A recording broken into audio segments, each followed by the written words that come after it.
Hey guys, welcome back to Paralegals Should Be Millionaires, the podcast. Couple of things before we jump into today's episode. This episode is a recording of a live video I did inside the Jacqueline Foster app in honor of the Paralegals Should Be Millionaires live book tour and virtual book tour.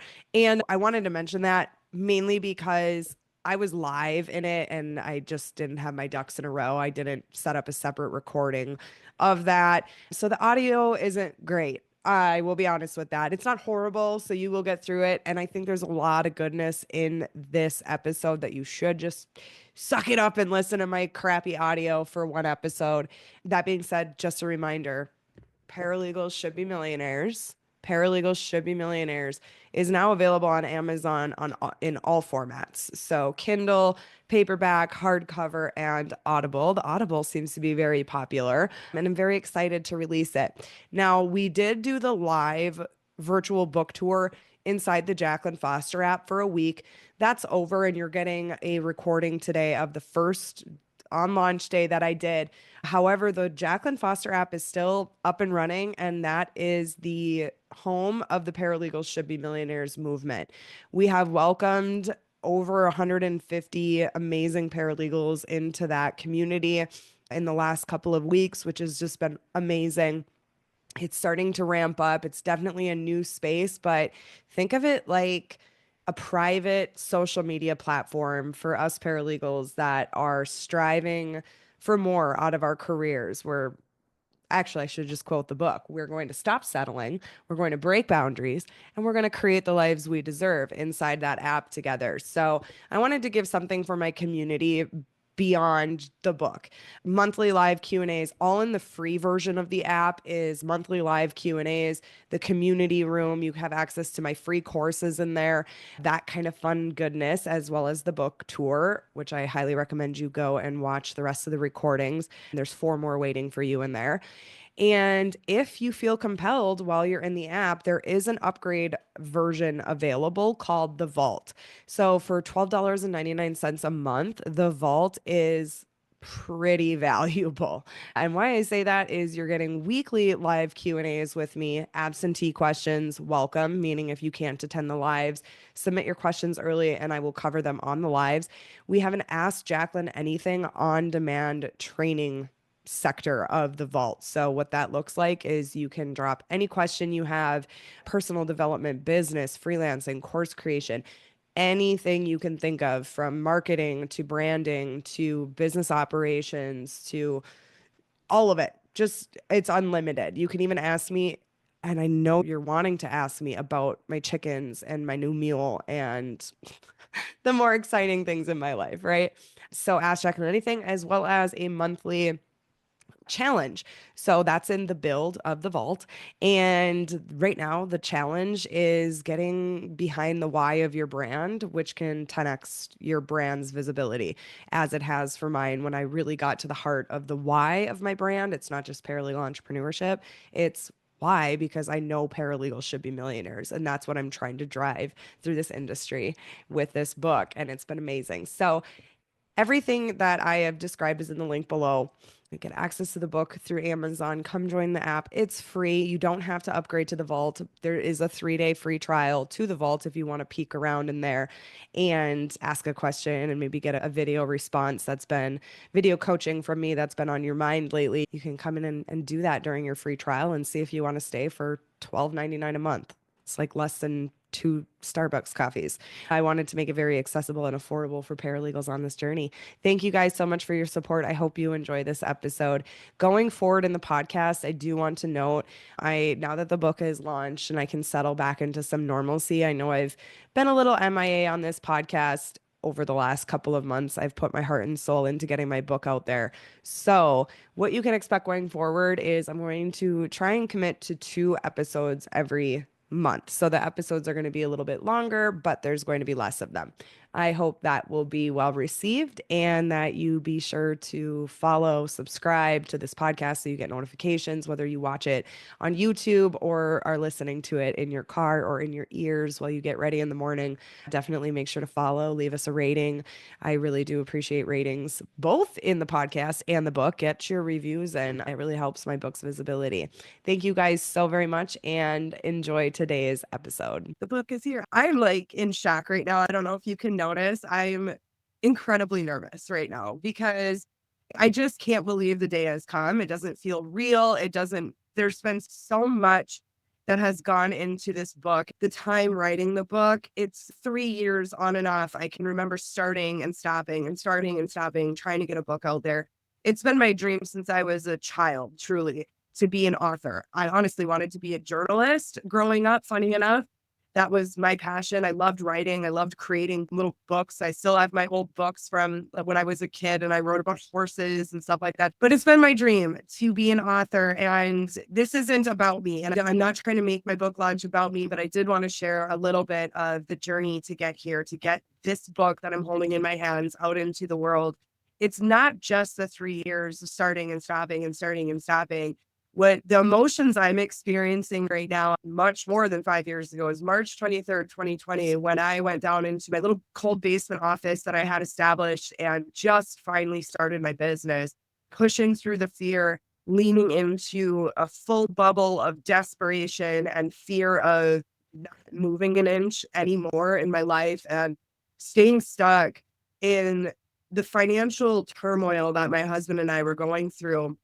And I'll never sit here on a pedestal and claim that I have had it the worst. I know, and I write about that in the very bones of the introduction, where I say, no, there's paralegals out there dealing with unimaginable circumstances. The stories that I've been told by paralegals over the years on my students, dealing with professional abuse in the law firm, dealing with losing their house, losing this, having to have 3 other part-time jobs because their paralegal salary isn't enough.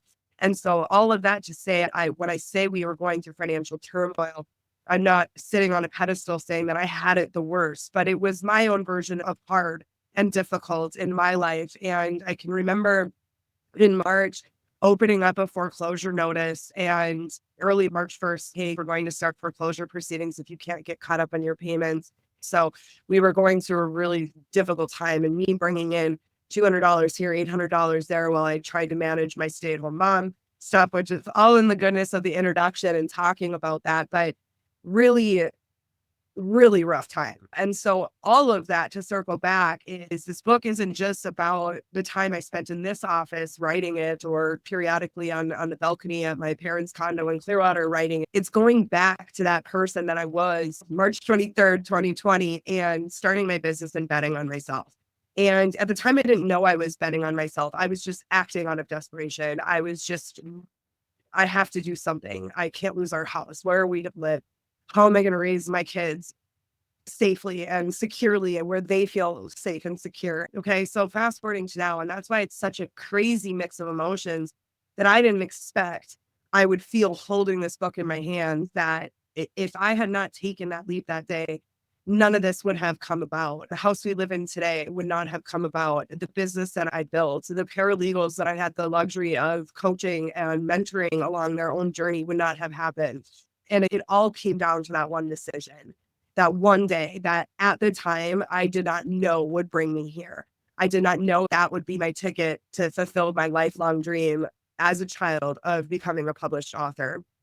And it's surreal. And one more thing I want to share, my supportive community, something that I do not take for granted. I pulled up my book just to add it into the live tour, the link, in case somebody wants to go grab it. And I opened it up and it said it hit today within 5 hours of being published, the #1 new release in self-employment. So you guys got me to the top of the charts on Amazon on day 1, which I can't believe it. Now I'm still scared, but I get reviews are going to come in, and this book is not going to resonate with everybody. It's not going to be everybody's cup of tea.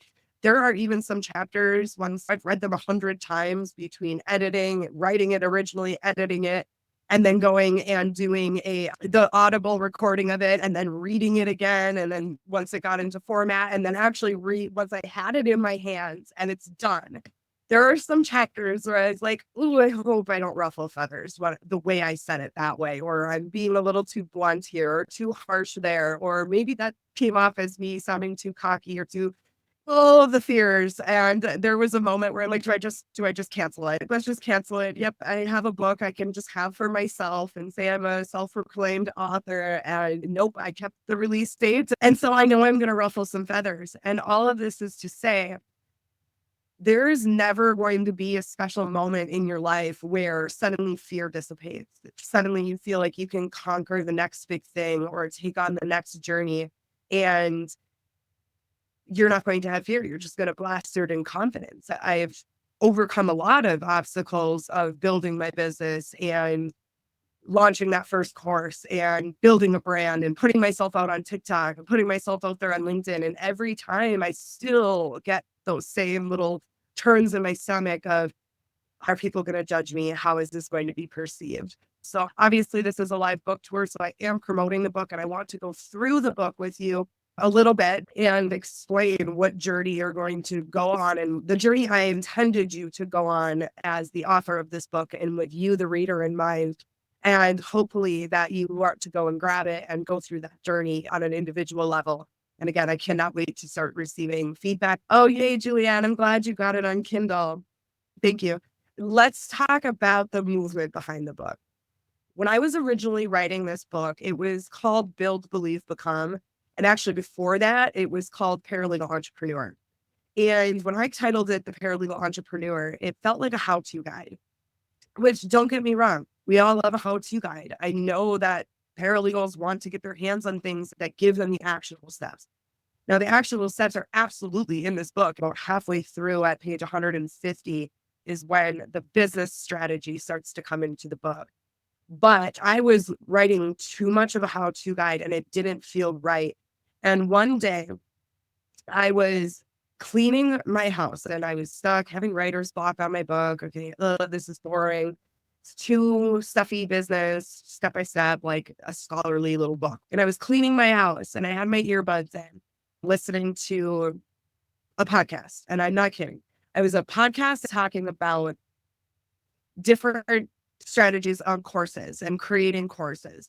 And they had somebody come in that scaled their business to millions of dollars, their course business to millions of dollars, teaching people how to file their nails and do afro manicures. Very cheap little cost courses, micro courses here and there. And as I was listening to this, it just hit me. And I said in my mind, and I'm not knocking on the nail end. I do my own nails at home. So I appreciate those courses out there. Don't get me wrong. But here I am trying to lead paralegals into entrepreneurship and try to get them to see the vast potential they have in the world of business and entrepreneurship. And I can't get paralegals as easily to agree and to say, yes, you know what? I should be able to make a lot of money. Here are people that are just taking one skill set, doing their own nails at home, making courses on it and making millions of dollars. And in my mind, within 13 seconds, I do have ADHD, so my brain like is rapid fire. I said in my brain, paralegals should be millionaires. And it was like immediate chills. That's my, in that moment, the 16 seconds of thinking through the nail tech that created a course and became a millionaire to thinking of why can't paralegals see that they can take their knowledge and their skills to start service companies, to start this, to do a course, to start a mentorship program, to start any type of business catering to the legal niche or somewhere within the legal niche. How do I get paralegals to see that they should be millionaires? And I stopped cleaning. This was around Christmas break and I was on break from work. I sat next to my fireplace and I just started busting out chapters. And Lamont says that you do have to have this. And I excuse my language when I say it, but she quote unquote says, a shitty first draft. Like, it has to be awful. And I did. I scrapped about 30,000 words of my original paralegal entrepreneur how-to guide.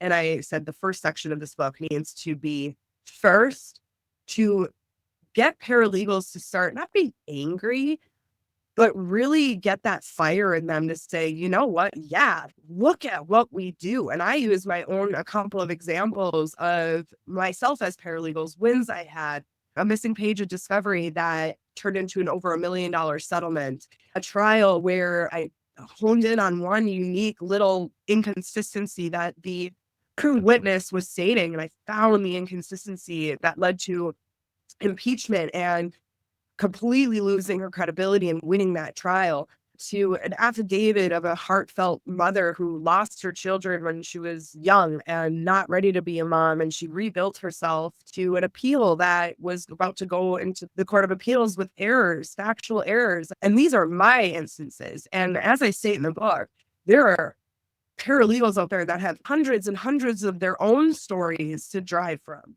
And so it's not to sit here and say, oh, I'm such an amazing paralegal, I am worthy of being a millionaire. It's to say, look at what you do. Look at the difference you make in the lives of the clients that attorneys serve.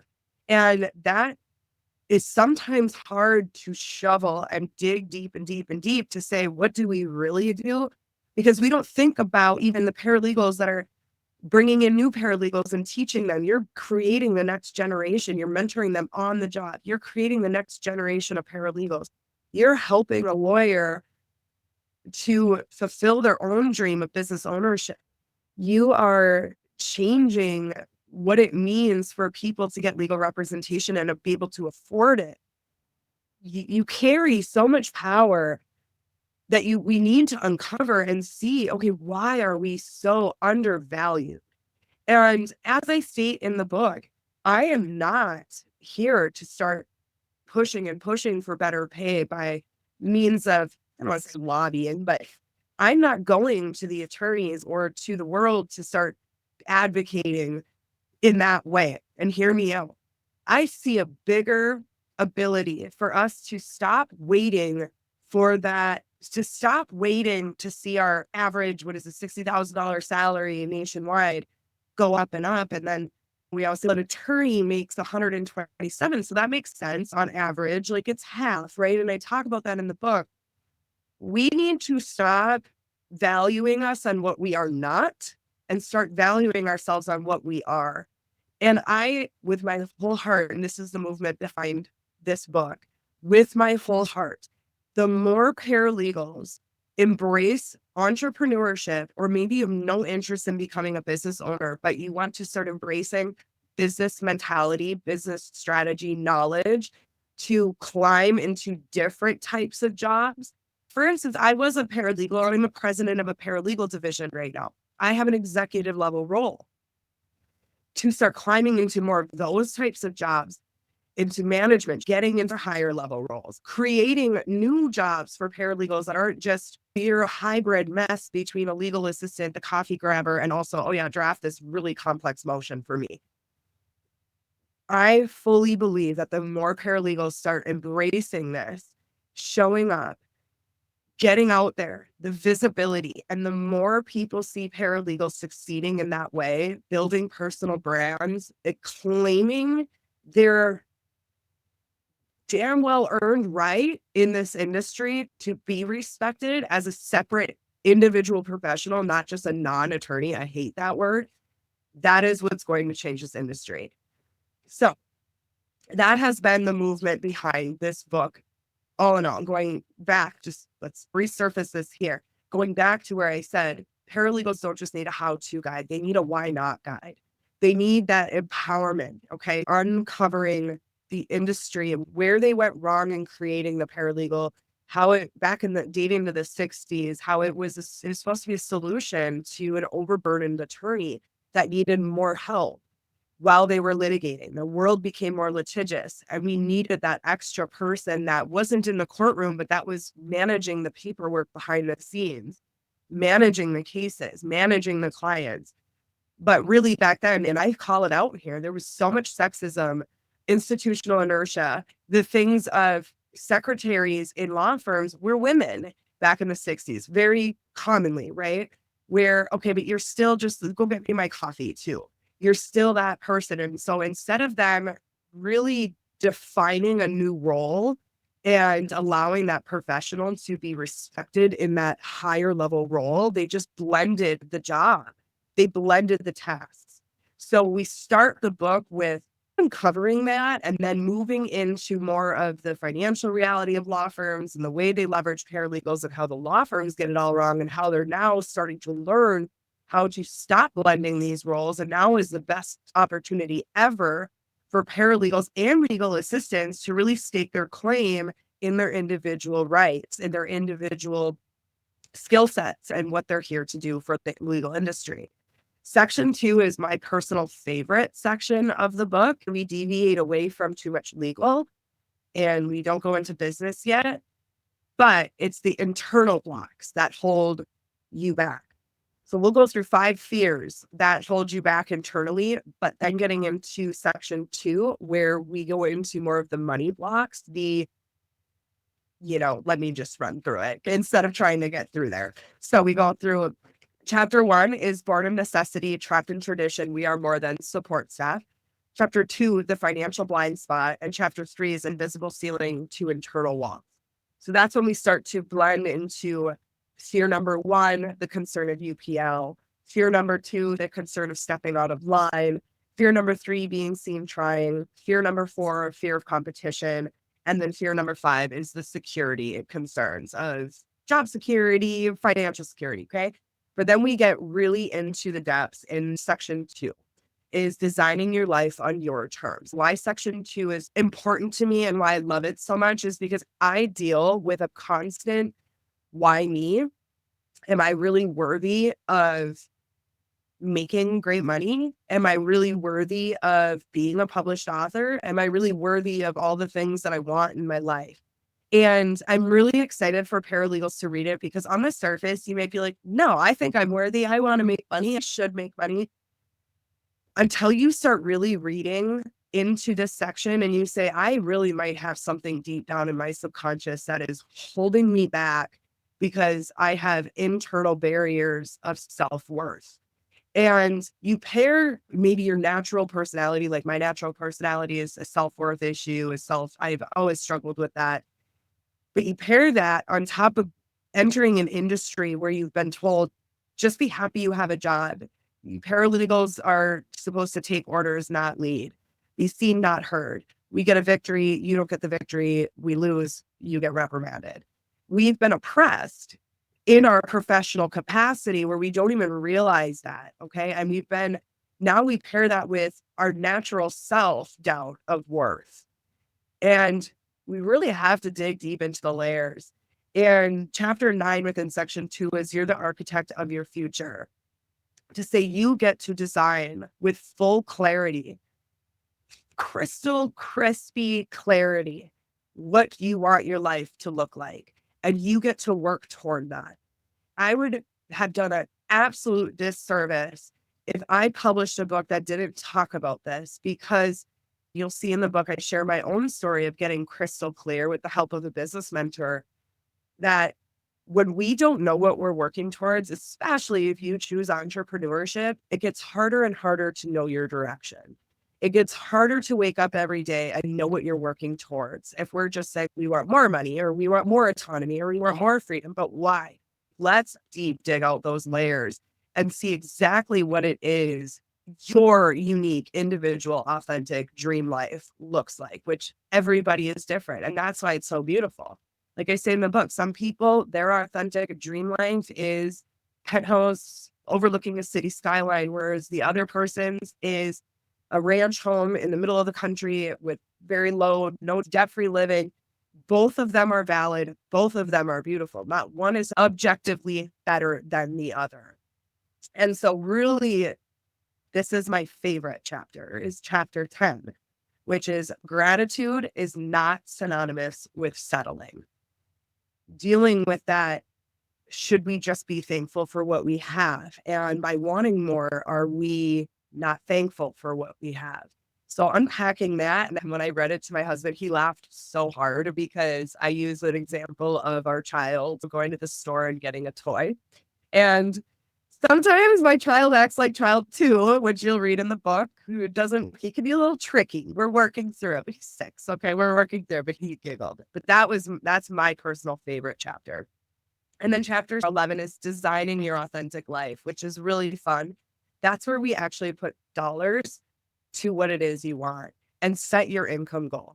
And I know what's going to happen to a lot of paralegals if they do that exercise that I have in there full-heartedly, without holding back, without doubt, with saying anything I set here is achievable. And then they get that final number. It might look like 180,000 a year, 140,000 a year, 250,000 a year, whatever that number looks like. You're going to coil up a little bit and say, no way, no way. And that's why throughout this book, I constantly remind you, I was getting foreclosure notices. I went to scale a $500,000 business in 3 years. I earned an accumulative 7 figures within 3 years. I share these things. And I even say it in the book, it's very vulnerable for me to share these things because I don't want anybody to think that I'm coming up as bragging or boasting. Look at me. I was so successful. It's to constantly remind you, yes, it is freaking possible. It is possible.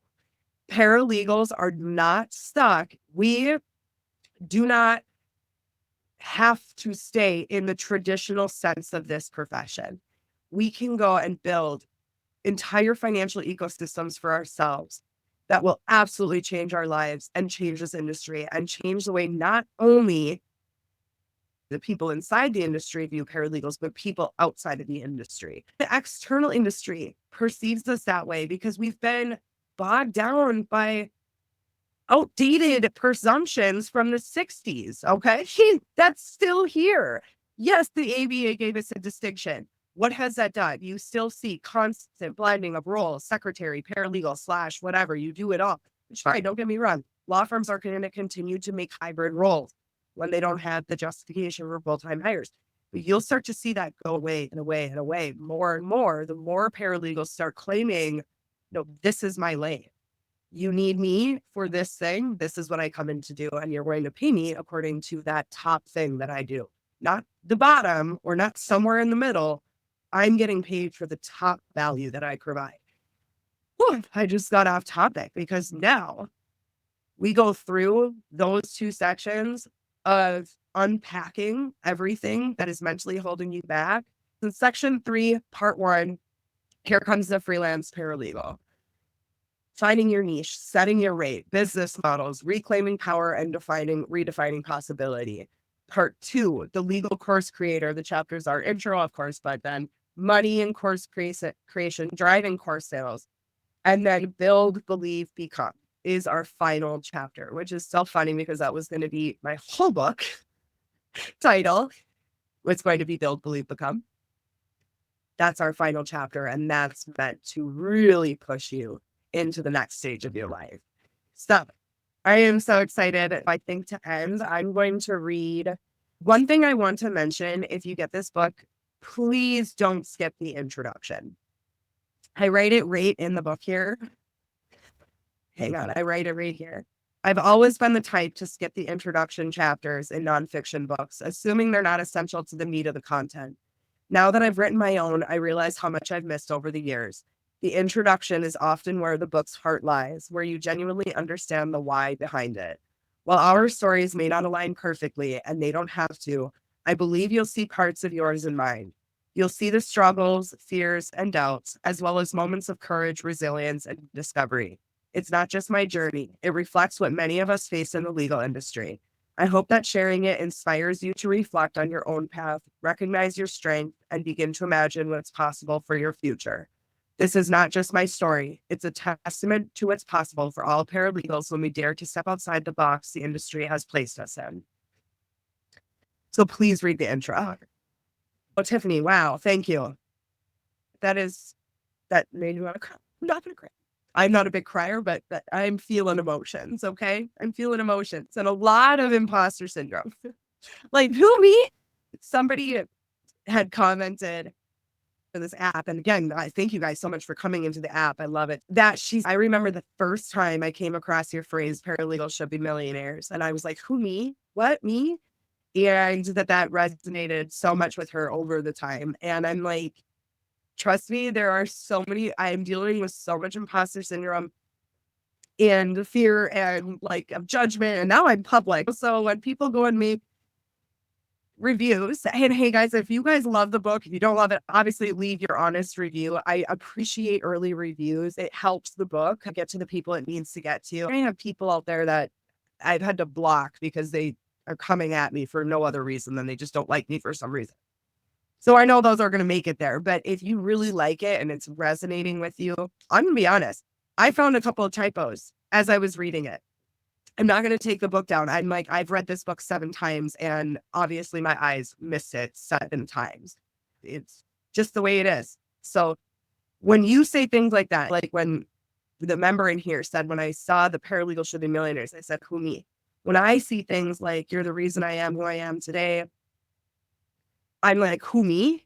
Who, me? The crazy chicken lady who, after this, I got to go chase one of my mangy, she's molting too early chickens who keeps getting loose. And I got a mule screaming at me because he needs hay. And who, me? I changed your life somehow, or I impacted it somehow from my little Wisconsin corner of the world. It's surreal. It's really surreal. And that's why more of us need to step up and talk and share and acknowledge each other and collaborate and meet each other, because you don't know what everybody can do. I also wanted to mention, I do have the vault is open and accessible. I'm not promoting it so much right now because I'm focusing on promoting my book right now and getting everybody into the movement, into the free version of the app, and bringing a lot of value into the free version. But just so you know, the vault is open. There's a 3-day free trial. It's $12.99 a month after that. $12.99 a month, I should reiterate. I will have, there's already videos uploaded there, and then there's an Ask Jack on Anything. So any questions, like super business substantive questions or personal substantive questions, ongoing, definitely go check out the vault. It's just an added layer of resources too. So I will mention that, but I'm not going any further into it. Okay. Tiffany, you taught me that I am my own brand and how to develop me. Paralegal8.com. I love that. Amazing.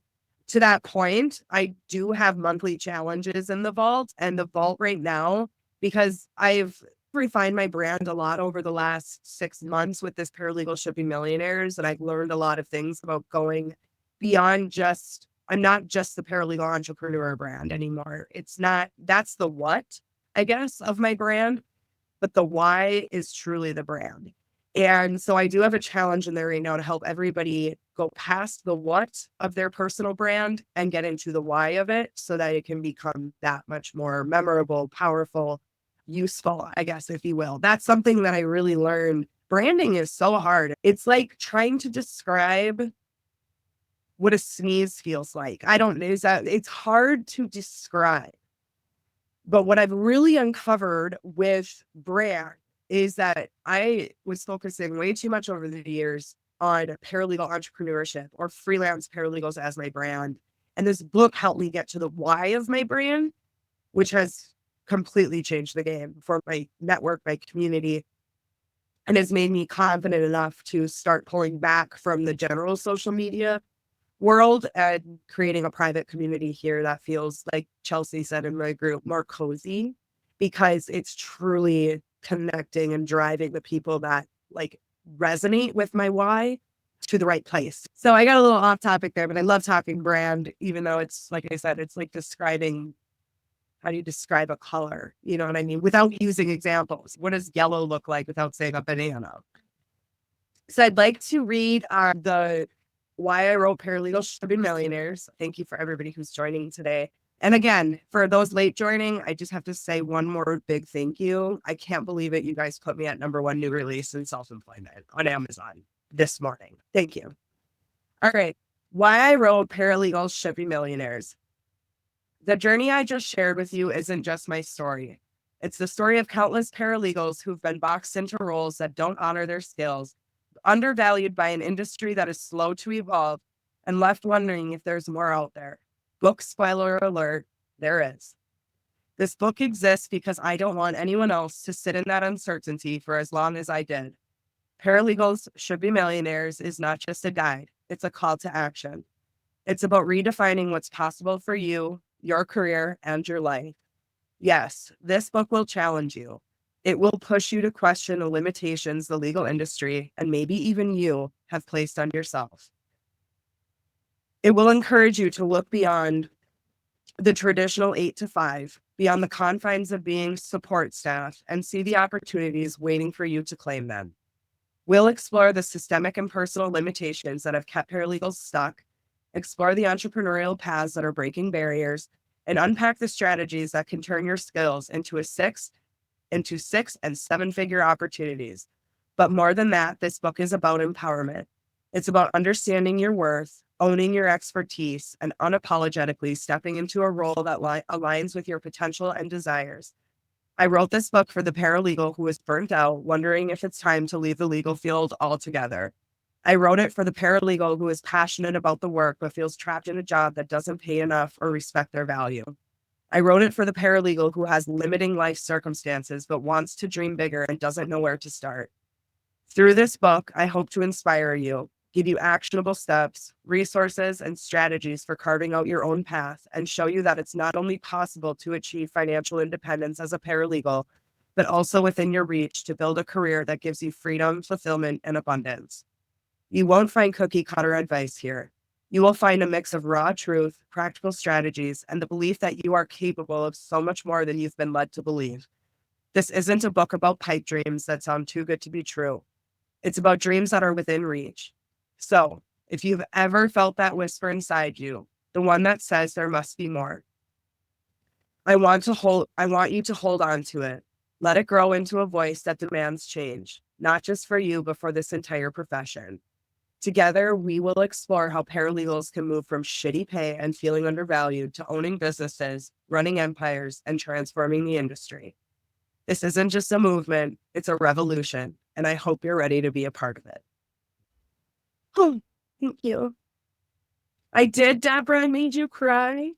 I can't believe we got 140 people to join the membership over the last week, which is super awesome. I hope to someday say that this was a generational, monumental moment for the paralegal that gets talked about in our non-existent history books. You know what I mean? If you're looking up, I did research to make sure I was quoting things correctly or writing in dates correctly on the evolution of the paralegal and how it came about. And I hope someday that when we research that or AI brings in, there was a Paralegals Should Be Millionaires movement in the 2020s that XYZ. The story will live on. I want to just say thank you to all of you for joining. I see you. I'm so happy. Again, thank you so much for those who purchased the book or came to the live or just supported me on LinkedIn, whether you post the book or purchase the book or not. Supporting me on LinkedIn, supporting me on Facebook, wherever that may be, helps other people see it. And I do sincerely appreciate your support. It does not go unnoticed. So anybody asking how to get the book, it is on Amazon, Jacqueline Foster. I'm going to put this out there because I just want to make it really known because it's been brought up to me several times, my family, colleagues, people interviewing me for podcasts. There is a Jacqueline Foster on Amazon that writes erotic novels. That is not me. I have nothing wrong with it. I'm not judging, nothing, but just so everybody knows, that is not me. This is my first book. All right. Thank you guys so much. Have a great day. And paralegals should be millionaires. Get one for your lawyer. Maybe they need one too. All right. See you guys later. Thanks so much. Bye.